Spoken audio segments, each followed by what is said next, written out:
What I'd like to do in this talk is split it into 30 minutes, 30 minutes, and 30 minutes. I don't trust myself, so we're going to do 25 until alarm, 25 and 25, because I don't want to upset Yak. In order to do an interactive part in the middle, I would just like to make a count in the audience. Can you raise your hand if you're currently a master's student? That's not wholly going to work. We have one master's student. You're going to be in demand. How many people are currently PhD students?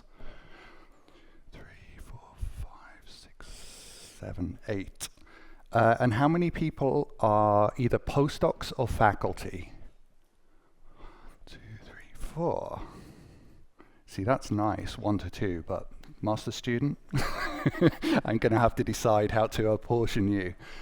And more people are coming in, so I need to do this count again later. Let me get going, because I'm already at 24 minutes.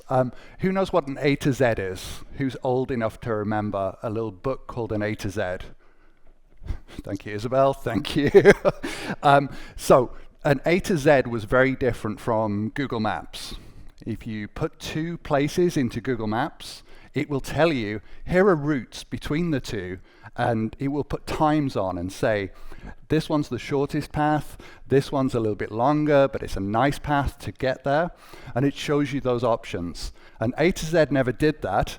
It just gave you a bunch of maps, and you had to work out, if I want to get from here to here, I go, okay, take this road, turn a page, take this road.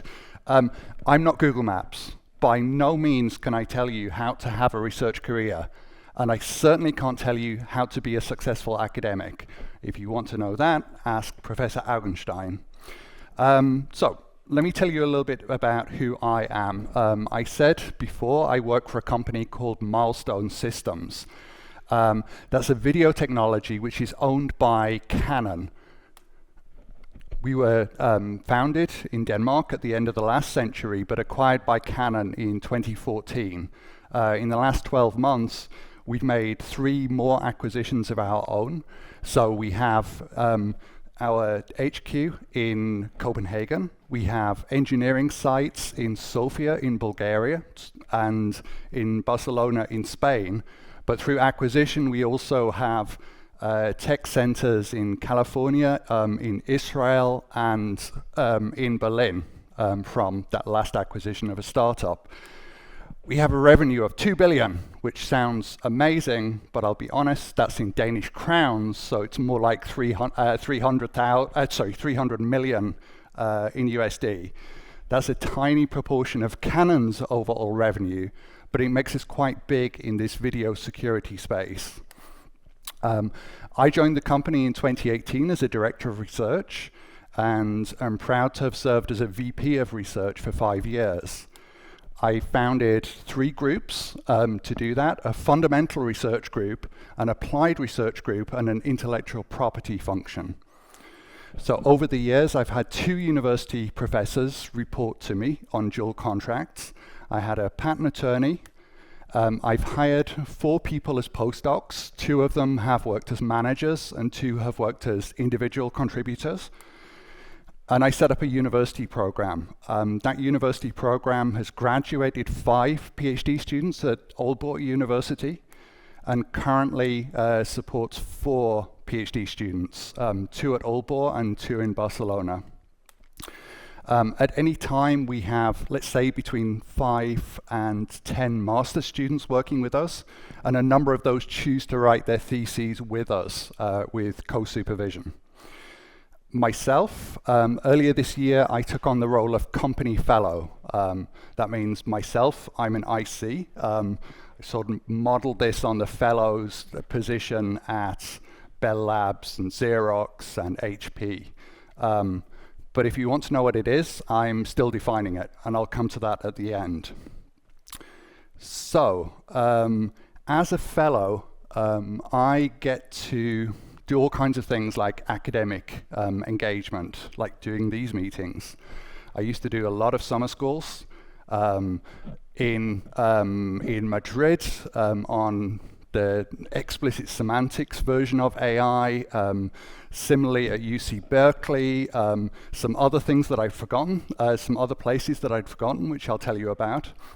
But I also get to mix with academics. I'm on an advisory board for an AI program, and sometimes I sit down for dinner with academics, which I did a couple of weeks ago before the ACL conference, and had a really interesting conversation because one person at the table, one professor at the table, said, is there actually a use for PhD students beyond academia?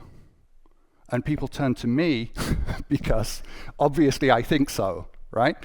But it made me think about the question and about the questioner. And it turns out that both of us were graduating at the end of the 20th century, that's how old I am, and considering PhDs. He in the United States, me in the United Kingdom. And I look back, what was the outlook when you were starting a PhD back at the turn of the century? And the Mellon Foundation, who I'll mention again later, and the NSF, bless them, Trump is not being nice to them, they funded a study at Berkeley that looked at what happens 10 years after you start a PhD. And they did a survey all around the United States, and they picked 6 different disciplines to survey people within. The average across them, just over half foresaw that they would like to stay in academia. They would like an academic career. And if you look at computer science, actually, back then in the 20th century, we did quite well, because even more than, just a little bit more than that, did have an academic career within 10 years. And you can contrast that with disciplines like English and maths, where it was more like 3/4 of people stayed for an academic career. But you can also contrast it with things like biochemistry and electrical engineering, where far fewer stay for an academic career. And it's worth thinking about that because it means in those quite practical disciplines, a PhD is not necessarily a qualification for an academic career, but it's very widely seen, and it's very true, that it's a qualification which gets you into a certain kind of position within industry. So, let's talk about the US system.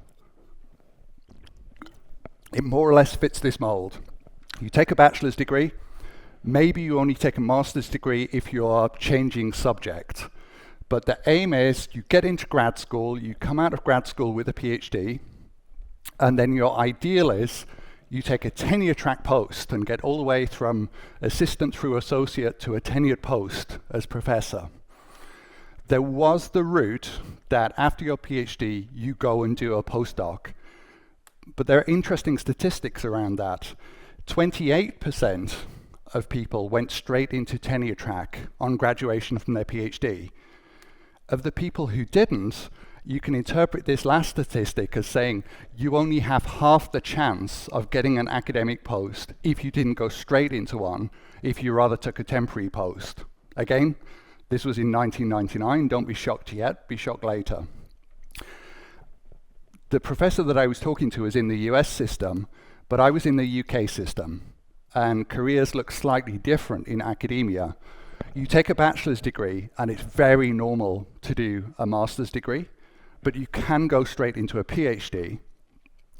The ideal would be to go from a PhD to a lecturer position. Unlike the US system, the UK was a little bit kinder because a lecturer post is permanent. You are hired in the faculty, okay? But you're expected to mix teaching and research, and it's at the next step of your career you can specialize. A senior lecturer does more teaching, a reader does more research, but both of those paths take you to being full professor, okay? That's what it looked like when I was starting out, and I'll tell you how I did, not necessarily well.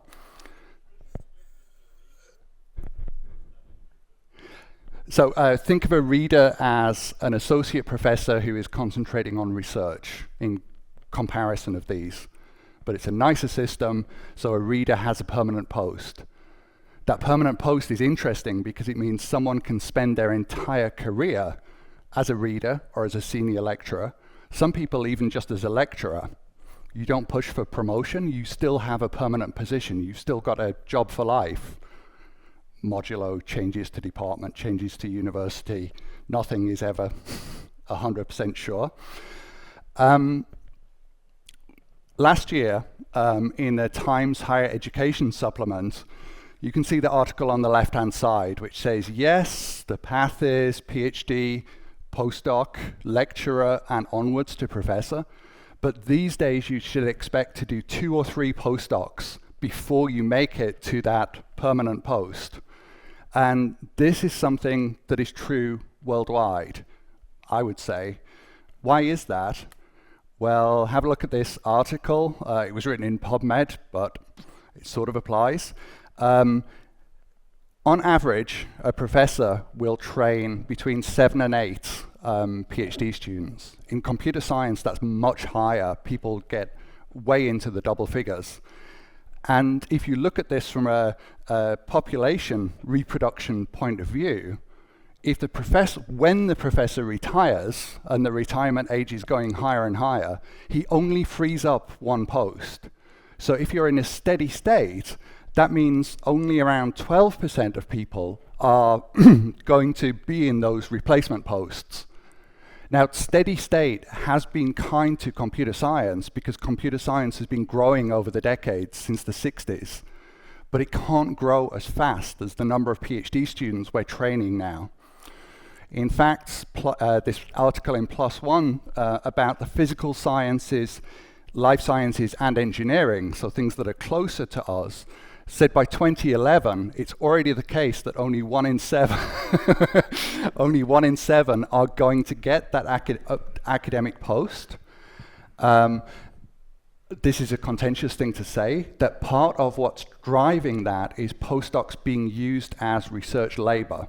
Okay, so for many people, it's in faculty positions, it's really nice to have people maybe in grad school for a long time, being a TA, being a postdoc, writing papers on their behalf, and the university doesn't have to find permanent posts because people can be left in this state of perpetually working on fixed-term contracts. Yeah, do you want to disagree with me? No, I wanted to, because I have been thinking so much about that, and we have been going through the growth period where we did not have enough academics, and it wasn't sustainable at all, arguing for push of increased PhDs.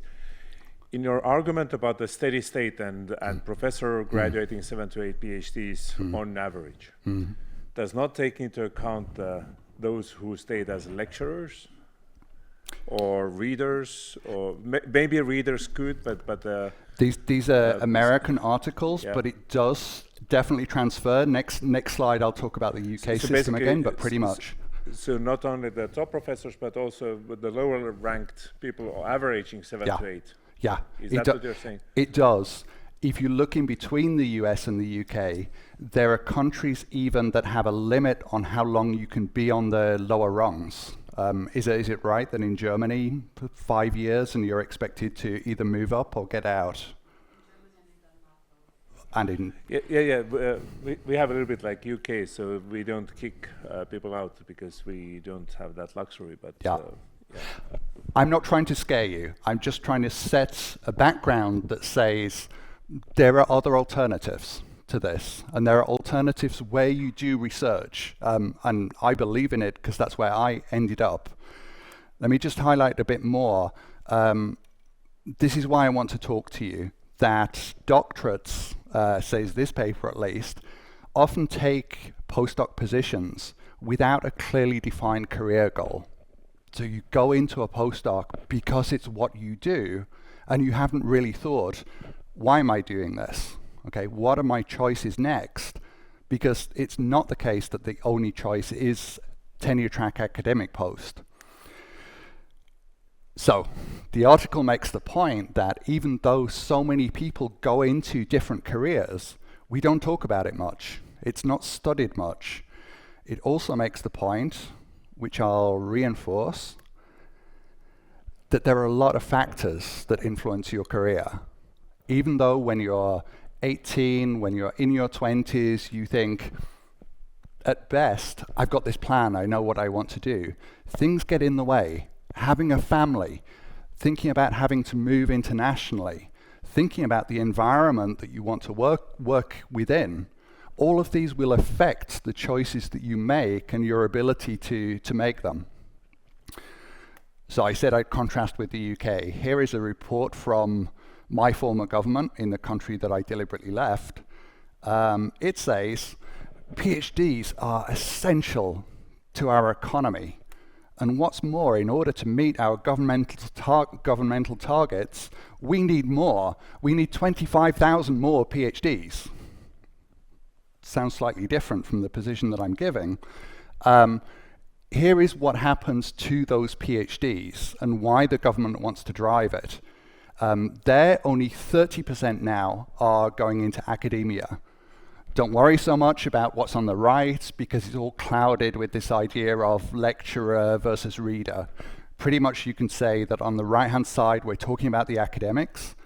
On the left-hand side are the people that have left academia, and I would say it's more or less 50-50 between those who are actually doing research and those who are no longer doing anything researchy.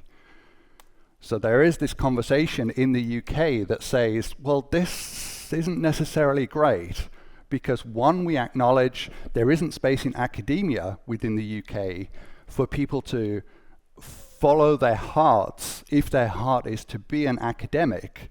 And also, are we creating those other spaces? Is industry really prepared? Is government really prepared to give real research jobs? Okay, so through this talk, let's see how far we are. 8 minutes to go. Through this talk, I have some questions that I will reflect on myself. I've made some interviews with people around me to answer, and I would like you to ask yourselves. So the first ones are universal, I think, to everyone in this room.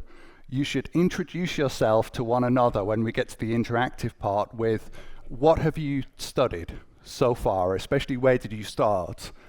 And what I'd like you to reflect on is, when you were graduating, whether it was bachelor's or master's, at that point, what did you think you would do? Okay, you might already have been thinking, I want to get into a PhD program. You might have come to that late or later and have an idea then that you want to work in the industry, work in government. And then a question, which you can pitch at whichever level you are, is if you had a time machine and you could go back to yourself before you graduated, at whichever stage is appropriate, what advice would you give yourself? And I'm going to tell you my reflection, other people's reflections, and then I want you to think about it. For those who are a little bit further on in their career, there's another couple of interesting questions. What projects have you worked on, okay, through your career? And a really important question that I want to spend some time talking about in the last part of the talk, how was it funded?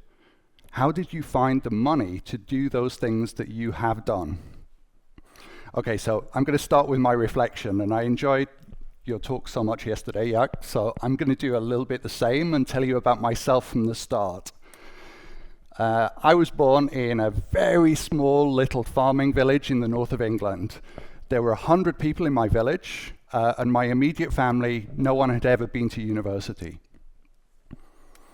But my grandfather gave me a computer when I was 6 years old, so I started programming immediately, because in those days, home computers meant you get a prompt when you turn it on, and you have to start entering basic commands before you can do anything. When I was 11, I got this opportunity to go into a really traditional education that valued only maths and Latin. So you see me holding onto a floppy disk, sitting with these Latin dictionaries above me and trying to mix these two things in an environment where nobody cared about computers. When I was 15, I grew my hair. I got the opportunity to write software for a record label. great summer. I loved it. I was so cool. But then I went back to school after summer, and they said, cut your hair and put on a beret and uniform and be an Air Force cadet while you continue to study. So the long hair didn't last long until I went to university. When I did go to university, it was in my mind and in my heart, I want to write software. I want to, get out of this village and have a career where this passion that I've had since 6 is going to carry me through my career. I want to be an engineer. And I found this course, which was relatively rare, experiment, where you would you would be in university for 5 years. You would study either for a year or 2, and then take a year out writing software, working for a software house, come back for a year and finish your bachelor's, and if you wanted, carry on 1 more year and take a master's degree. I liked the idea. The reality was not quite so great. I finished my first year doing kind of well. But I had already found a job that I wanted to work in and nobody else had. So I took my year out immediately to write some software, to see what that's like as a professional environment, and then recommenced my degree at a research university. The first one had been very vocational. I wanted to go somewhere that's more research-led, and I enjoyed that a lot. Not to brag, but I enjoyed it so much that I took all of the courses, both for software engineering and computer science, and they said, which degree do you want? Both of them come with a prize. The engineering prize was bigger, so I'm an engineer. They also offered me a scholarship to do PhD, and I'd never thought about that, and my parents were shocked. My parents asked my godfather, who happened to work at the big chemical company ICI, and he had a PhD, and he said, yeah, this is a vocational qualification if you want it to be. You can have a good job after doing a PhD. So my parents said, this outsider experience, so go for it. One of my professors said, don't take that scholarship, let's apply for some funding to do your PhD. And let's not just apply nationally in the UK, let's go to the DevGate in Germany and get a matching grant, and let's use the British Council to give you travel money to go to Germany and back. And I said, wow, can that really happen? Is somebody going to give us £130,000 at the time so that I can be employed and do this and give us travel money? I've always wanted to go to Germany. Let's do that. Then the head of department said, while you're doing that, we have a bit of leftover money working with Daimler-Benz. You can have that while you're doing the application. And again, I'm like, I get to work for Mercedes and have a stable job at the university to come back to. I get to spend this time in Berlin, so outside my experience. I snapped it up. I loved it. We got our money. I went to Passau for a while and worked with a little startup who were interested in the research that we were doing. But then something happened. My PhD supervisor said, I've got family obligations that I need to go back to Bavaria. And he said, he was a reader, I've got a full professorship in Bamberg, do you want to come with me? Okay, so my advice in the time machine, long after that, would have been, why didn't you consider it? Why didn't you go? Okay, part of the reason was, my partner at the time and I were talking about getting married. And I thought, no, this doesn't work. I need to stay where I am. I got a second supervisor, and he said, we need to kick off our relationship together. I'm due to do some work at NASA in Langley, come with me. And again, as a wide-eyed young kid, I'm like, NASA? Yes, please. Yes, please. The day I flew back from Langley, I got married. I was jet-lagged as hell for the first time in my life, but I got married. And then that supervisor left as well. It gets better. He wasn't moving far. He was moving to the nearest city to where I grew up. But the funder said, you've spent too much money. You can't take the grant with you. That needs to stay. So I stayed. And then my third supervisor left. Let me tell you a little bit about that. I met Marlon in 2007 in Brisbane, and we haven't seen one another in person until this week. And he said to me, I remember you, you're the one that had way too many PhD topics. Oh, that's 25. I'll finish this slide. So I stayed with the money, and by myself, I finished the funding, and I wrote the report to the funder to say how well this had gone. Then I needed some more money, so the head of department said, I don't want to teach this software engineering class to 200 people. I'll give you the money to teach it this semester, and you can be a teaching fellow. And I thought, that's great. Then I can write up my PhD, get some more teaching experience, have this funding experience. They're going to make me a lecturer, and the head of department had that plan for me. But then we hired a new professor, and he said, I want to bring my research assistant with me, and you need to give him a lecturer post. So there goes the lecturer post, and I'm in limbo, not knowing what to do. Not a lecturer. All right. Before we talk about it with one another, you've heard a lot about me. I'm going to introduce you to a couple of people, and they're going to reflect on these questions. This is Kamal, who is one of those professors who's worked for me. My name is Kamal. I'm working at Milestone Systems as Director of Research, and at Aalborg University, where I'm a professor of computer vision and machine learning. For my bachelor's, I studied computer engineering, and for my master's, I studied AI and robotics. When I was a master student, I was not still completely decided about really what I want to do. I was still undecided between working on medical image processing or industrial computer vision. But for my master's thesis, I worked on a face detection system, how to find and localize faces in a given image or video, which ironically I found that there is a PhD position on the same topic in Denmark, where I applied for. And that was really a boost for me, that I was starting to do a PhD on a topic that I had spent my master thesis on. It really helps when you define the topic of your subjects, basically a master thesis, you even study. It really helps to think about what you're interested in deeply, or what do you want to do in long term.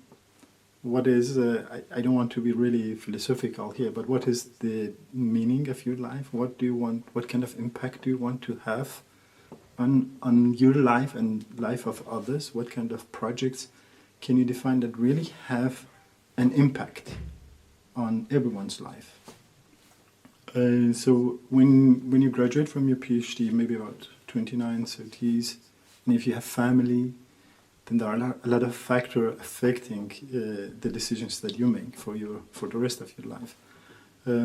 Obviously, you would like to be in a more stable position, and you might be tempted to go for longer-term contracts, feeling a bit of safety and security financially.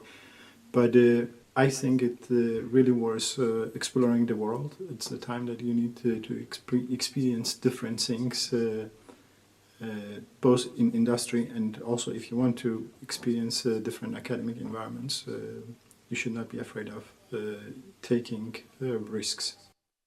So Kamal and my most recent student who just graduated is Mia. Hello, my name is Mia. I'm working as a research scientist at Milestone Systems in the research department, and this year I graduated from the industrial PhD program. So for my bachelor's, I studied at Warsaw University of Technology, and I studied electrical and computer engineering. And after that I came to Denmark to DTU in order to study mathematical modeling and computation as a specialization of the broad area that I studied before. So the picture became a little bit clearer as to where I see myself in the future during my master's, because at that time I had already worked in a full-time position for only half a year, but still at a Polish company as a web developer, and I certainly knew that I wanted to continue that path, if not even go into the direction of software development. And I always knew that doing a PhD would be an option. I never said no, but it was not, strictly speaking, on my radar. The opportunity of doing an industrial PhD with Milestone Systems came up in a very unexpected moment.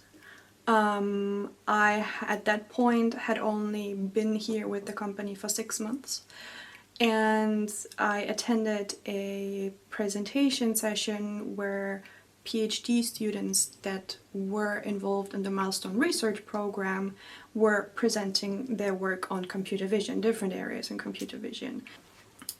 So at that point in time, I had just recently published a paper on Nature Scientific Reports that was based on my master thesis, and my supervisor from that time had told me to promote that paper a little bit. So the introverted me saw a great opportunity in sharing that paper with Kamal, who organized that presentation session. He actually came back to me and he asked me why I wouldn't want to apply for this industrial PhD position, because he saw a potentially pretty good fit there. I am a person, or a kind of person, that jumps on opportunities as they come along.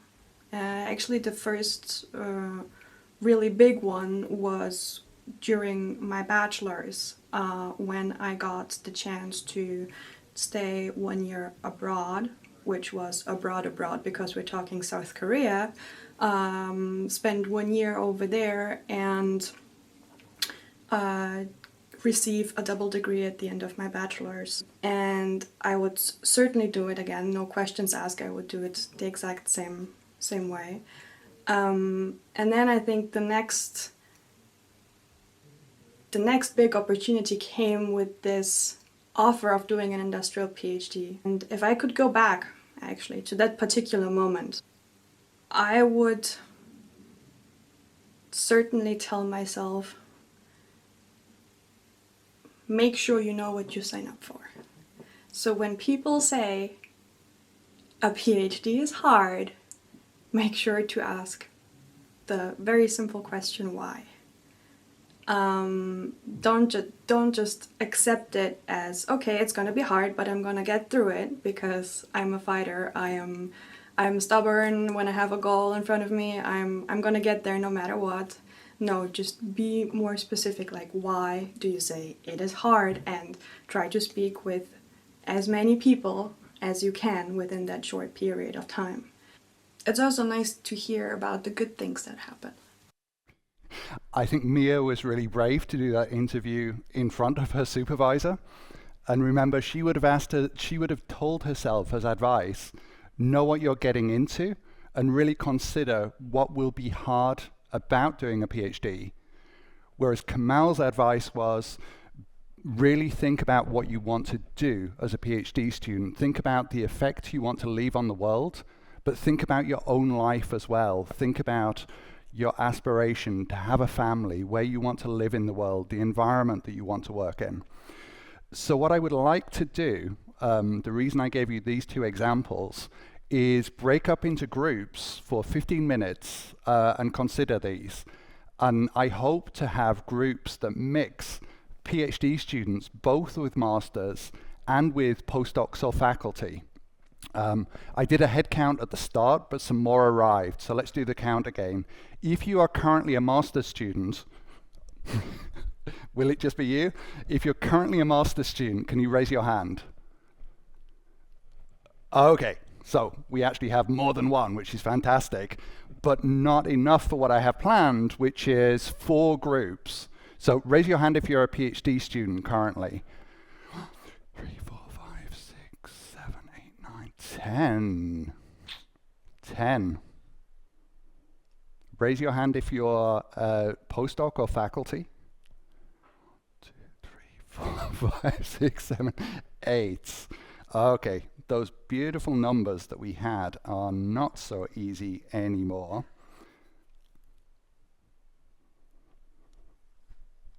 And it's too big a group just to split into 2, even though the numbers work. That's a clean 20. So let's try, master students, both of you, can you come stand in this corner? I really want, but they're going to get great advice, right? You over in this one. You're going to get great advice because there are lots of PhD students. PhD students stay sitting down for now, but if you're faculty or a postdoc, please come over and stand in this corner.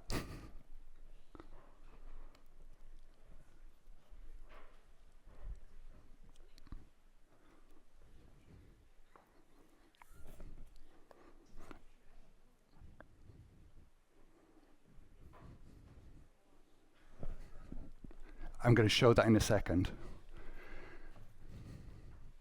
Oh, look at all those postdocs.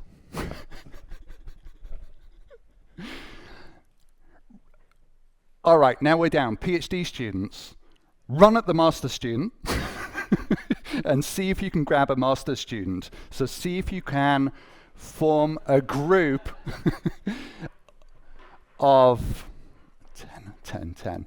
See if you can form yourself into a group of 3 and see if you can get a master student. One master student has gone. Who's going to be a group of 3 who grabs the next master student? Right, the rest of you were too slow. Now, find a group of 3, okay, and then all of these groups, your groups of 3 and these groups, grab yourself a postdoc or a faculty member. If you can get someone who's at the other institution than you might get advice which is a little bit different from someone you know every day. Oh, this is a popularity contest. I did sort of promote Isa as giving a great advice on an academic career.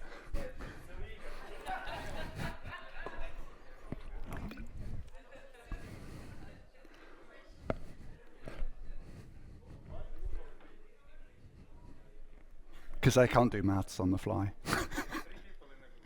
No. 3 PhD students in a group, master student if you can get them, and a couple of faculty. So you need to get over there and find postdocs or faculty.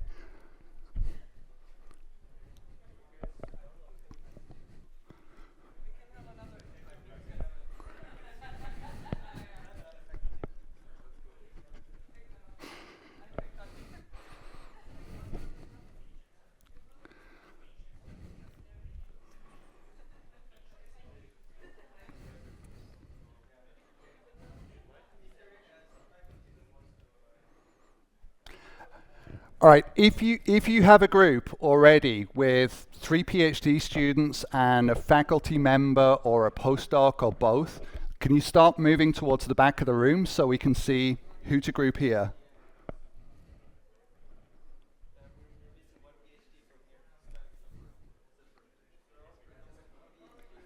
Do you want to join a group that is short?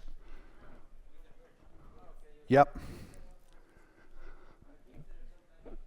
Keep going, grab a group.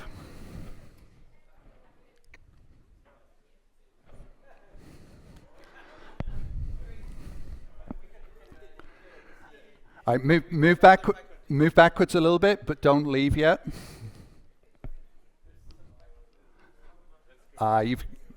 You've got a really great group. Just that's fine. You can be a bit bigger.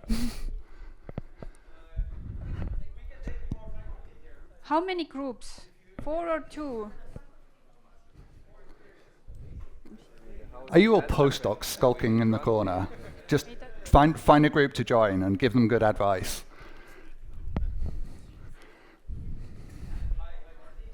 Barry, how many groups you wanted? I've forgotten. It doesn't matter so much. Okay. Just a reasonable size group with a mix of profiles. So,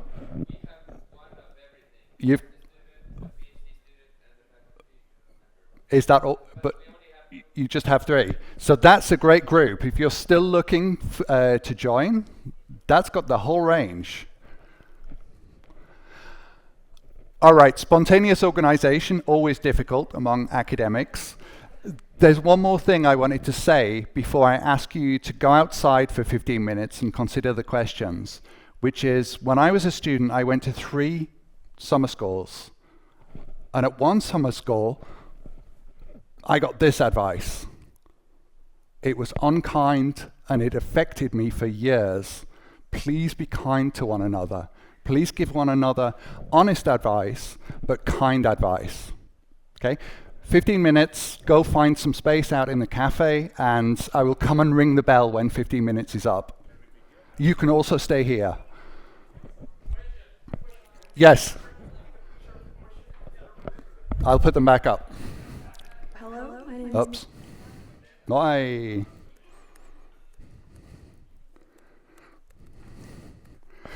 So, at least the 3 on the left, and if you have especially senior faculty members, it would be great if they could tell you about the other 2. Take a picture so you know what you're talking about. All right, as you're coming back in, I'm really interested. Did people get nicer advice and more constructive advice than I got as a summer school? Let's start with, if you're a master's student, what's the most useful thing that you heard? Where did I put the microphones? Ah, yeah. Let's try here first. Sorry. And other master's student, raise your hand. So can we bring one microphone in? Okay. Oh, you've got one. So what did you hear?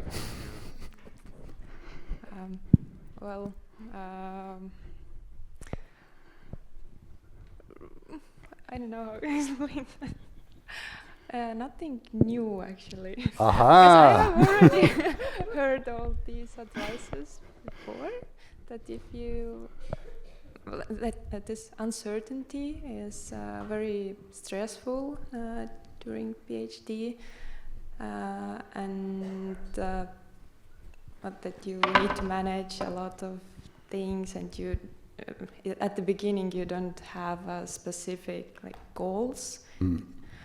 And one more advice, that you cannot have some other job. It's better to focus on your PhD only. I love it. I love that, and I will talk to that. How about you? Can you hear me? Okay.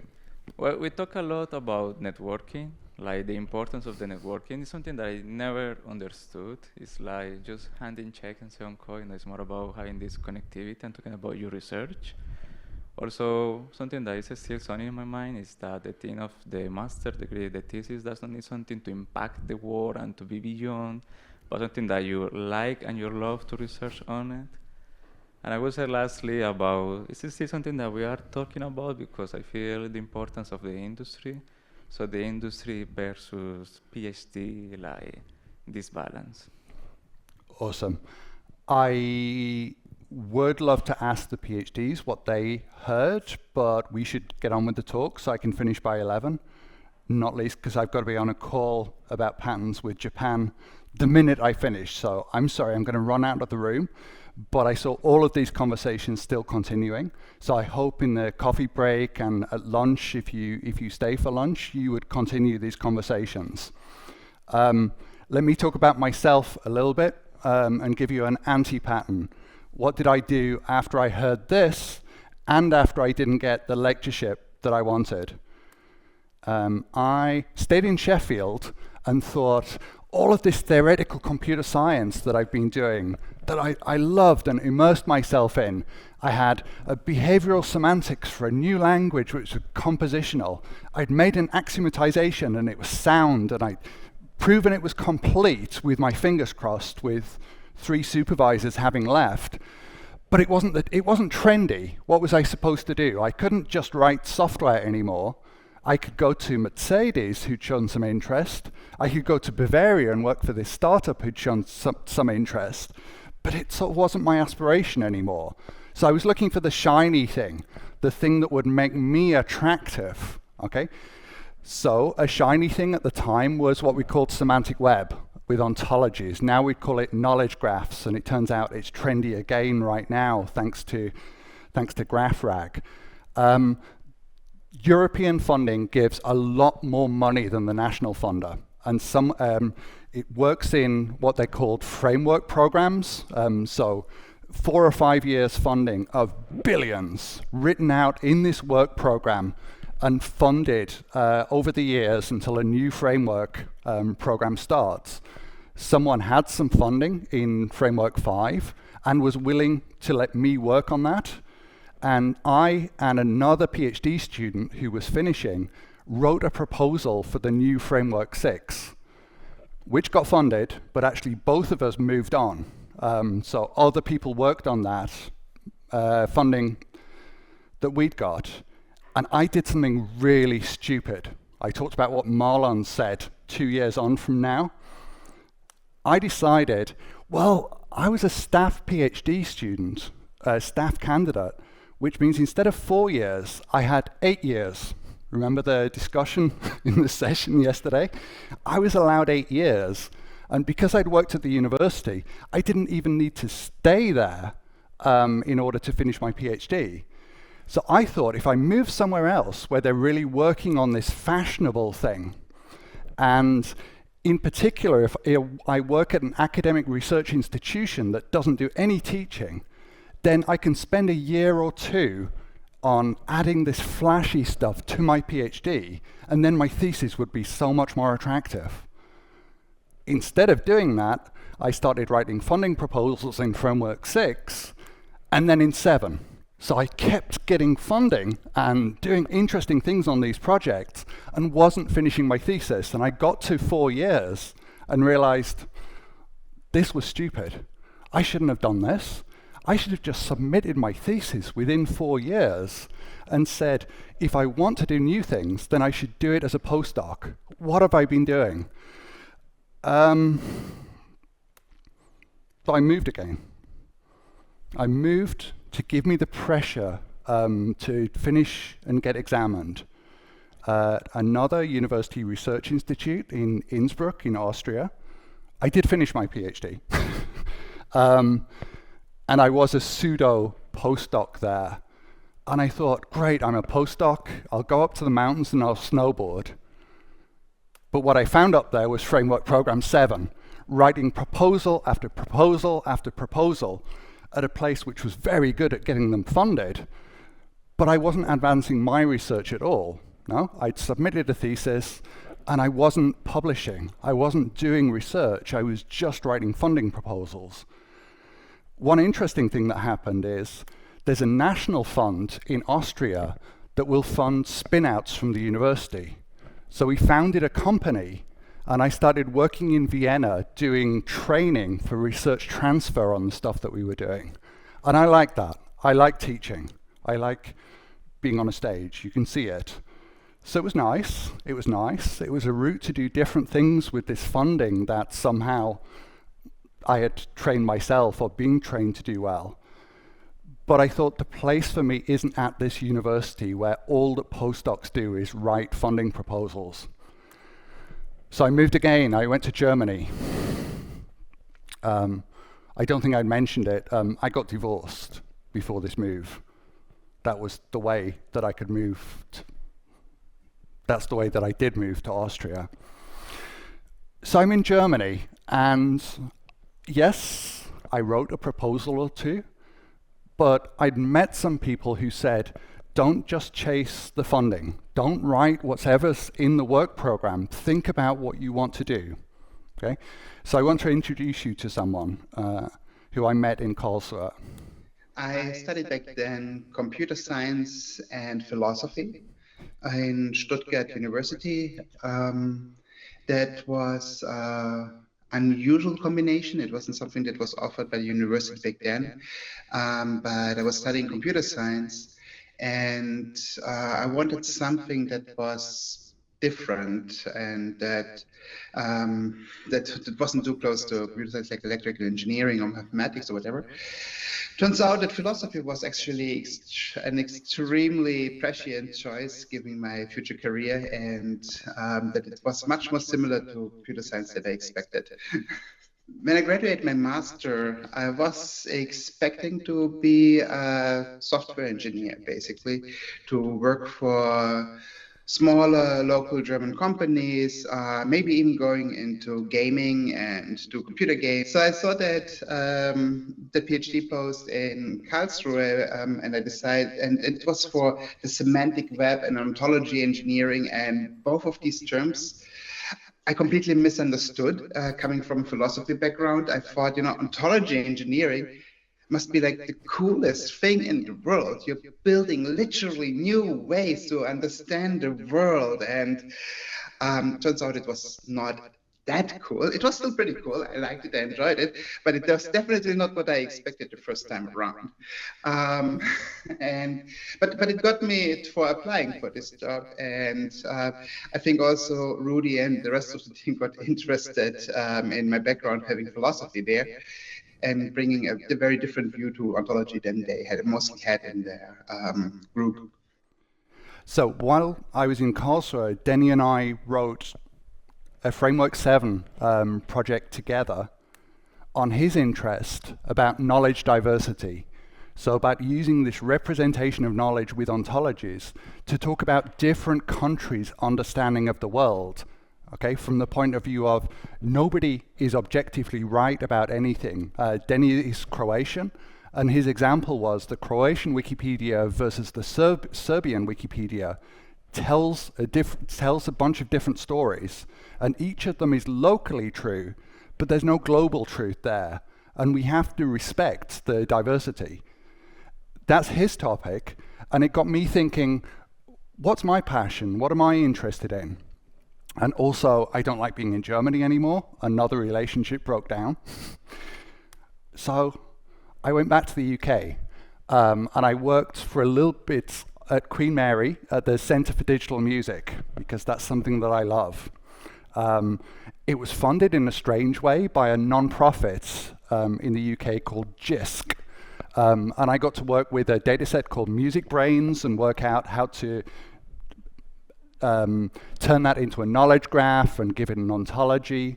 It's actually work that was started by a chap called Yves Raymond, who then worked at the BBC, and I met him again, and then went to Netflix and is now a VP at Spotify. So again, someone who started on the PhD route and got to this VP level in a researching industry environment. I gave the academic career one last roll of the dice and said, aren't I attractive? I know how to raise funds, and I know how to make PhD students out of all of these funds that you can raise. And the universities that called me back were what we call new universities, ones that had been in the 90s turned into universities. And someone who can teach, which I've done a lot of. I did masters, bachelors, I did summer schools with PhD students, I taught masters in Austria and Germany, plus the funding, but with a poor research profile. And my advice to you is, as a PhD student, as a postdoc, publish in high impact venues. I hadn't. Okay, so I was getting these calls back from universities that said, we'd love you to teach and raise money for us. But I wasn't getting called back by universities I wanted to work at that said, you need a strong research profile. Okay, so I'm a failure. But look at this. This is so attractive. This is how much you make as a PhD student, bottom bar, versus how much you make as a postdoc, versus how much you make in industry. And right at the top, you've got computer science. You're already probably a little bit better paid as a PhD student than in other fields. You make a bit more as postdoc. But my God, if you go out into the industry, look at this average salary. Who wouldn't want that? Apologies to the faculty. So that's what I would do, right? That's sensible. Nope, I went back to EU funding. And I said, there's this SME call to get into industry. So I worked with all of my friends, all of these places that I'd worked, and I wrote a proposal with an SME called Ontotext in Bulgaria. Okay, and what was it doing? Developing a syllabus for transfer into industry of these things in research, like knowledge graphs, and recording it all for iTunes University. And I was the face of it. I was in front of the camera all the time, and I loved it. And I transitioned that training to the BBC, and they started saying, can you do it again and again? And can you do it in Manchester as well as in London? And I loved that. And I did it for Wiley, okay, the academic publisher.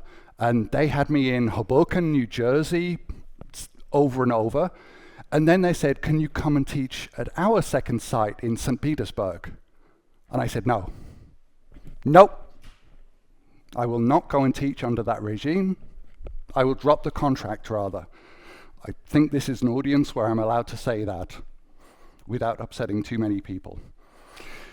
What I'd done at the BBC turned into a consultancy gig, and that led to consultancy at the Financial Times and at a quite specialist publication called Euromoney, which anyone in financial law uses. It's okay. I love the BBC, but I was a little bit less keen on this other kind of journalism. But I turned Wiley into consulting at Springer Nature and a little bit at Pearson. And I love that. Academic publishing, it's like you're sort of looking at all of this research, even though maybe you're not that strong a researcher yourself. I also had a couple of wildcard clients. One was Parliament, and Jack, you were asking how can somebody who worked at all of these places. The other one was the British Museum, and the British Museum is beautiful, and I loved it, okay? So I stopped being a consultant for them, and I went to work for them. How did I do it? They had $500,000 from a private foundation from the Mellon family, as in Carnegie Mellon, those two families. So they'd had $500,000 in funding, and I said, let's double down. Let's go and ask the Mellon Foundation for another $1 million.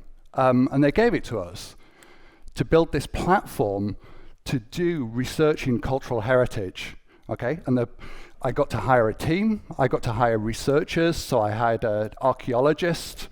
I was working with someone doing their PhD in history. We were working in the Department of Ancient Egypt and Sudan, so the PhD of my boss's boss was in Egyptology. Lovely. And our platform started getting used, for instance, in Amsterdam at the Rijksmuseum, in the US at Yale, because they have a large British art collection. And then I'm like, I know how to get funding. So I went for national funding at the Arts and Humanities Research Council, worked on a lovely project with the University of Kyoto on Hokusai. And of course, I went to the European Union and said, give me millions. And I'll work with universities and museums, okay, I'll tell you about this later, 3D scan and reconstruct artifacts. What I also loved about that, and this is what I was saying about summer schools, is I started doing summer schools in really different venues. So at the Digital Humanities Summer School in Oxford, and I got invites to the Smithsonian to talk, and to Google. And you might ask, why are Google interested in this? That's when I would go back to Denny. I first did my PhD in Karlsruhe at the KIT, and in Germany, PhD positions are fully paid positions, so I consider that as a workplace, and was working there mostly on European Union projects and some federal funded projects, but also on Project Halo, which was funded by the Allen Institute for Artificial Intelligence. So we had a diverse source of funding for those projects, but it was mostly project work, as you would expect at a university. After I finished my PhD, I worked at USC for half a year as a postdoc, and also came back to KIT for another year or two as a postdoc. After that, I got a really great opportunity to actually realize the semantic Wikipedia vision that some colleagues and I have rolled out during our PhD work, and to go to Wikimedia Deutschland and work there as the head of special projects and start Wikidata. And that's where I spent. And that funding was brought in mostly by myself, but also with colleagues from the Wikimedia Foundation, from Wikimedia Deutschland, and came from Google, from the Allen Institute of Artificial Intelligence, and from the Gordon and Betty Moore Foundation. So after I've been in academia and NGO, I was expecting that I would go to and will stay in academia for the rest of my life, become a professor or whatever. But Google gave me an amazing offer to work on the Google Knowledge Graph, and I just had to say yes. So for the next, I think, 7 or 8 years, I worked at Google. I never had to think about funding at Google. They have plenty of income, and my work on the knowledge graph was part of core search. So I was working on the core product of Google, and my only goal was really to improve the user experience with the help of the knowledge graph. Eventually, I decided that I had enough of the corporate world, even though it has amazing benefits, I can tell you, nothing compared to any of the other places I've been. And I decided to work on a new project called Abstract Wikipedia. And for that, I changed to the Wikimedia Foundation, where I still am.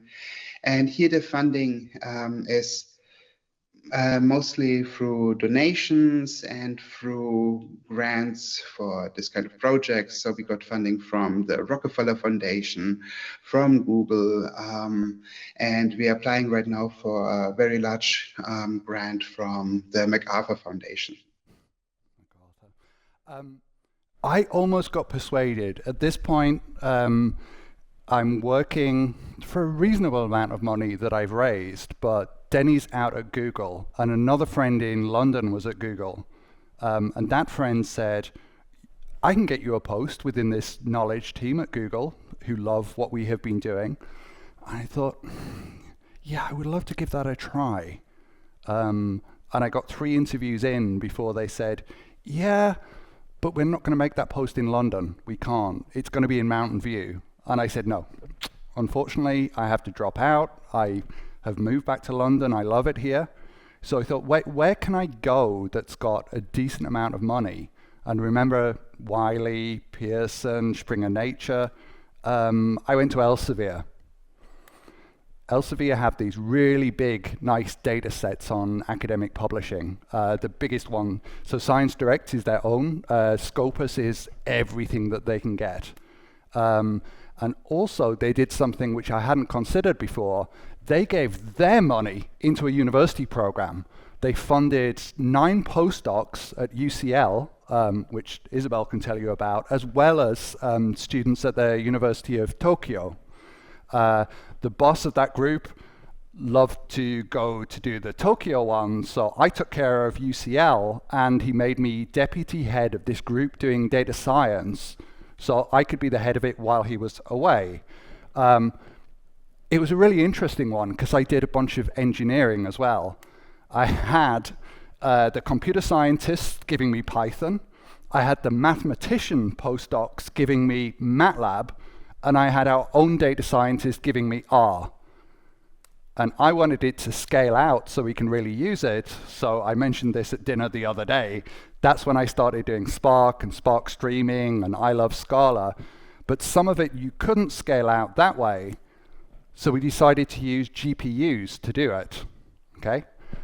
The machine learning people weren't buying all of the GPUs at that time. You could still afford them. But there was no such thing as cuGraph to deal with this big graph. There wasn't even any such thing as cuSparse to deal with sparse matrices to do spectral methods on. So I wrote it by hand in CUDA, and I took up C programming, which I hadn't done for a very long time, and I loved it.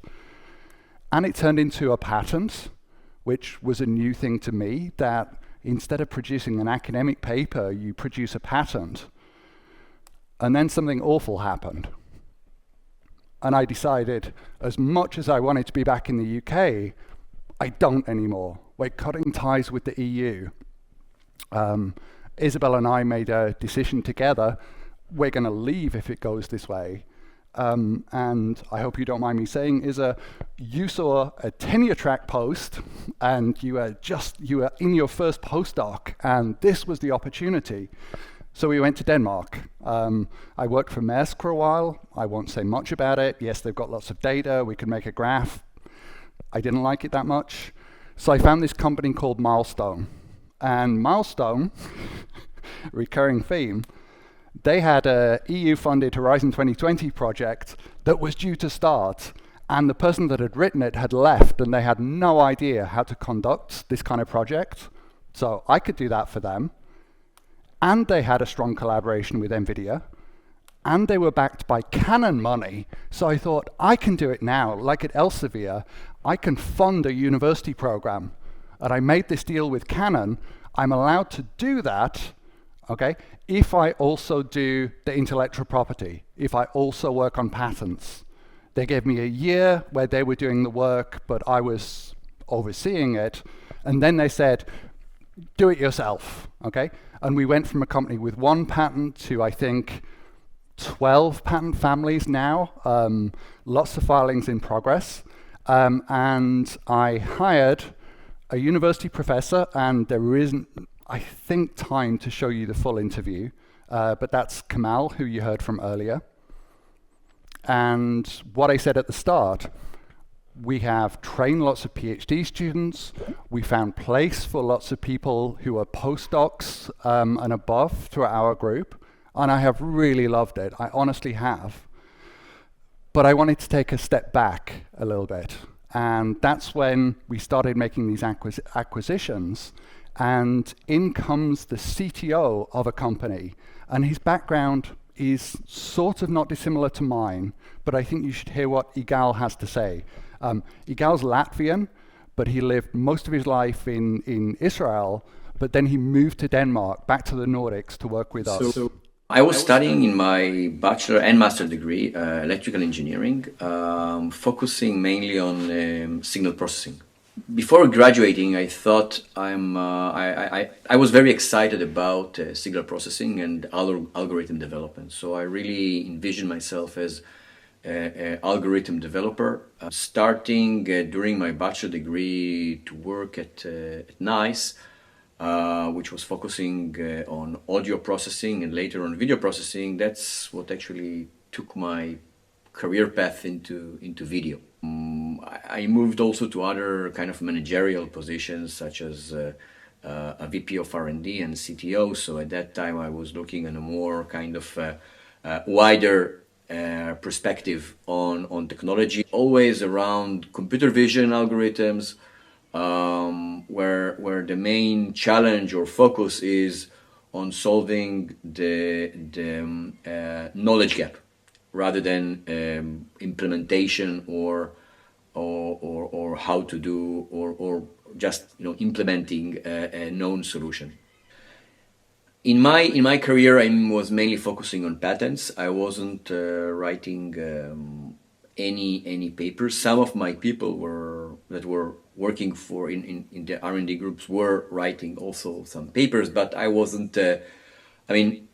Other than bringing up some of the ideas, and I never really was like about asking to put myself in those papers. So through that period, when we started to work on algorithms in the video area, we found out that the best way to fund those projects is through the OCS, which is the Israeli chief scientist, and NICE is an Israeli company.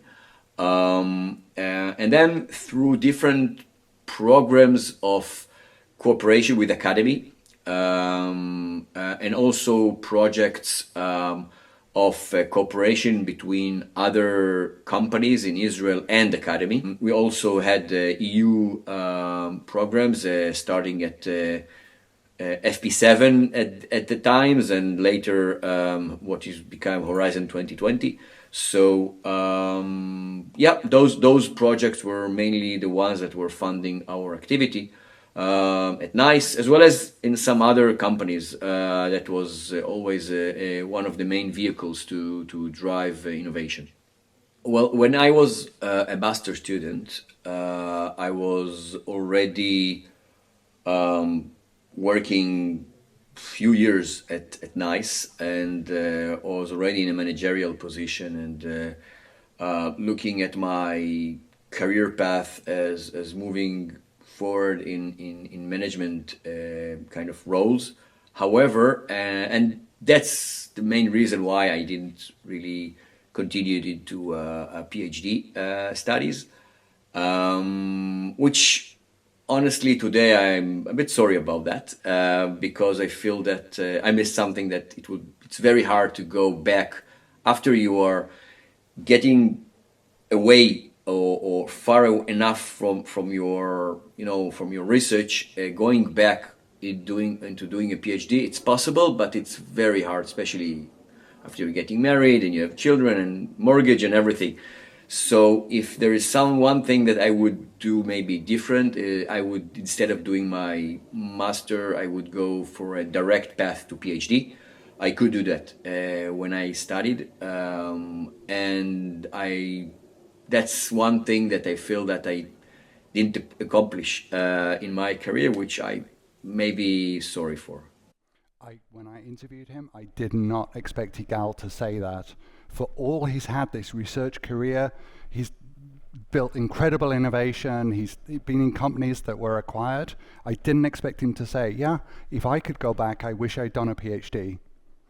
So I'm going to play you one last interview, which I think is really nice in terms of advice, and that's Denny again. A lot of my career has, sure, some have been good choices, but a lot of has been chance. I've been at the right place at the right time. I met the right people. I knew who to ask for help, and I knew who to help in order to bring the whole field forward and so on. So there was a lot of luck there, and I'm afraid that any advice coming from my future me suddenly appearing to myself in a dream or whatever could jeopardize this kind of career, because it was so fragile and not really planned. But in order to go to the spirit of the question, the advice I would give myself and probably other students in a similar situation is, be kind to people. You are going to meet them again. You are going to work with them in different. You will rely on their help at some point. They might be your reviewers. They might be the ones inviting you to events. You will want to invite them to events.